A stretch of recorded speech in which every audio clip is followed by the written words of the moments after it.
Hello Summoners, and welcome back to another ProGuides OP patch predictions. My name is Nathan Ng, and today we'll be talking about some changes coming on patch 11.5 and how they may change or fail to change the state of the game. Before we get into it, I'm going to say that I think this patch is pretty weird. Some of the changes make sense, but others either target weird champions or are changing things in a way that is just really awkward. Anyway, let's go ahead and jump right into them. The first two changes that we'll be talking about are the ones to Stridebreaker and Black Cleaver. The second that I saw both items were being buffed, I looked at the nerf list to see if there's any preemptive nerfs targeted at champions that can use those items. And to no one's surprise, Darius was not present. And for whatever reason, Riot hates nerfing Darius in any real meaningful way. The last time they lowered his numbers, it was a joke, and he's still disgustingly OP as a lane bully. Like I said, I don't fully agree with what's being targeted this patch. I can appreciate some of the changes, but it's like for every good decision, there's a bad one, or just a missed change altogether. For months now, Camille and Darius have dominated top lane in high elo, yet the nerfs that they got were so microscopic that they're pretty much in the same exact state as before. And they aren't the only case of a broken champion being ignored for way too long. And that brings us to today's question of the day.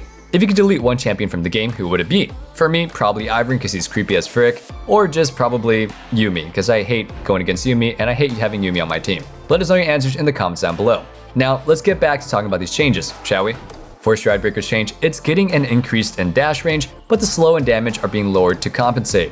While that is technically an adjustment on its own, it's actually a buff to any champion that has their own CC, and just needs to get a gap closer to get onto their target. Hence, Darius is going to be even more OP, since he has his pull and his W slow is a crippling one as is. The Black Cleaver buff is also going to be massive for champions that can use the movement speed to stick to their targets. So, in addition to Darius, I expect to see Gnar, Wukong, and Garen all make use of this item combo. The added mobility will greatly help their team fighting strength, and Gnar in particular will be much more annoying to deal with as a side laner, as the extra movement speed from the cleaver helps him kite in his mini form, with Stridebreaker giving him a better shot at engaging in Mega. The next thing that we're going to be talking about isn't exactly new this patch. Moonstaff is still disgustingly overtuned as an item combination, and just having a champion on your team that can use it gives you a massively increased chance of winning. The Serpents Fang change will definitely help to combat the enchanters that build this item combo just a bit, but maybe not enough to even stop them from being OP.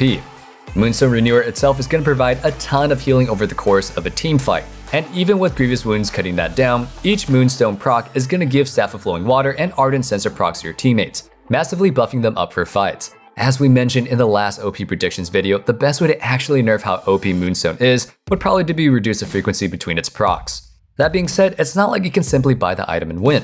If you pick up the item on an enchanter, but you're the type of support player that plays even further back than your backline, you're not going to get many procs, since the item requires you to be in combat with enemy champions. You actually have to move up and hit enemies. Sometimes I'll even move in range of something like a Zyra plant or stand in a Morgana puddle to make sure that I'm keeping the procs going. The most OP abuser of Moonstaff will continue to be Seraphine. Don't let these nerfs fool you. In reality, pretty much nothing will change. For one, let's look at why Seraphine is so OP. She has decent wave clear for laning, and she can chain CC with her teammates, her Echo W providing redemption, Solari, and Shurelya's all on a 10-second cooldown. And on top of all of that, the massive range that she gets from stacking up nodes in a teamfight means that she can constantly stay in combat. Something that we just talked about being a key for making Moonstone OP. Now let's look at the nerfs. The base damage of nodes going up, but ally nodes will be doing less damage. Seraphine can definitely put out decent damage, but when building support, most of her damage is in her spells. And even if they cut the damage in half, she'd still be insanely OP because of the heals, shields, movement speed, and crazy amounts of CC that she can provide. For her nodes in particular, they can reduce the base damage to 1, and they'd still be OP since they can keep her in combat to keep Moonstone Renewer fully stacked for the entire fight. The other nerf is her ultimate's cooldown early game. Sure, a 20-second nerf may hurt a champion a lot that relies on their ultimate to find early success, like Nocturne or Ahri. But in Seraphine's case, she isn't even meant to be an early game champion. She's all about making mid and late game team fights. Even if they increase the cooldown late game, cooldowns are something that you can play around. It's as simple as stalling for a few extra seconds until forcing a big fight.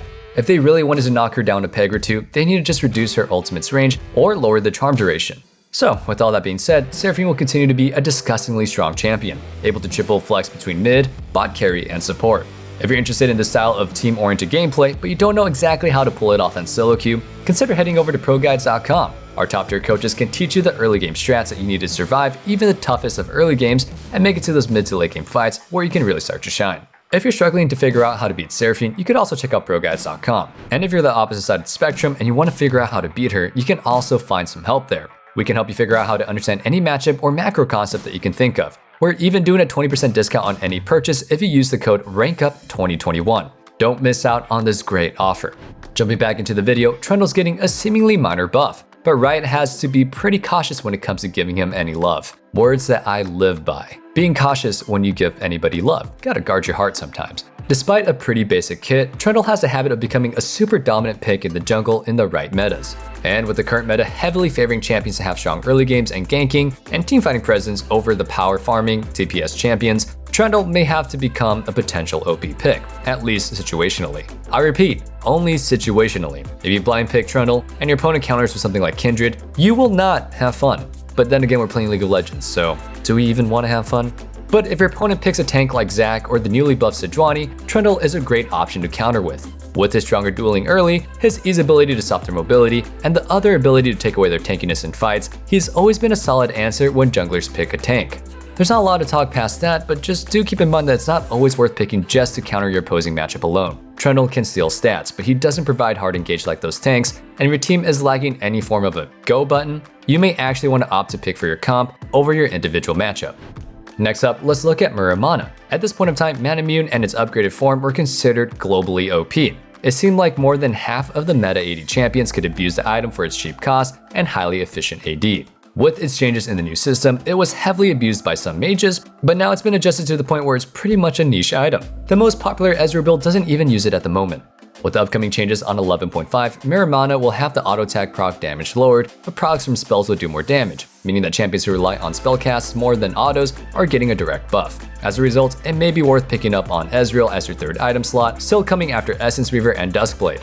A newer build that is being heavily slept on is a Lethality Sivir build that involves rushing Manamune, then picking up Lucidity Boots, Duskblade, and either Edge of Night if you're against all squishies, or Sorelda's Grudge if you're having a hard time dealing with a beefier frontline. Even when auto-attacking alone, the build does comparable damage to a crit build, but once you factor in her Q, the damage difference is immense.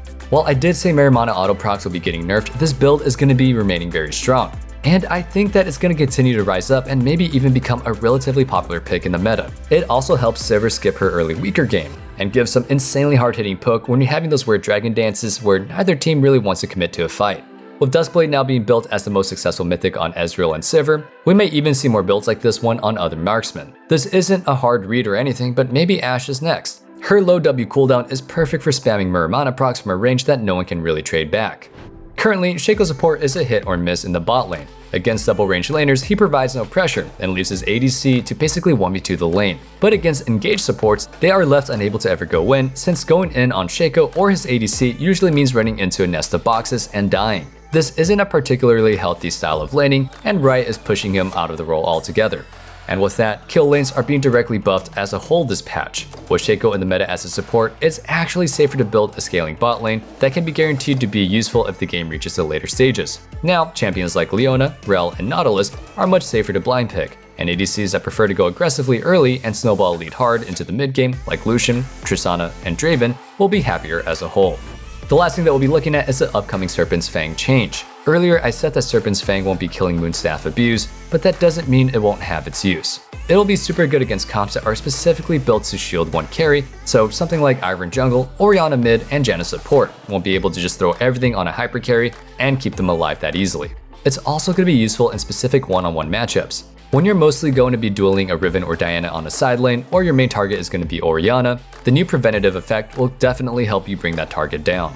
That pretty much covers all the OP things directly related to these patch notes, but plenty of things from the previous patches are still broken. Be sure to check out our other meta videos like OP pick or ban and the best 3 champions to main to make sure that you stay up to date on what the best picks are for climbing. And that about wraps things up for our OP patch predictions 11.5 edition. Hope you enjoyed this video, and if you did, make sure you sub so you never miss out on content such as this. Remember to let us know a champion you delete down in the comments below. And one last thing, don't forget to check out our Discord in the description box as well, where you can go ahead and discuss the league further or just hang out and be a part of the community. I can't wait to see you guys back in the next video, but until then, stay safe, stay healthy, and have a wonderful day. Peace.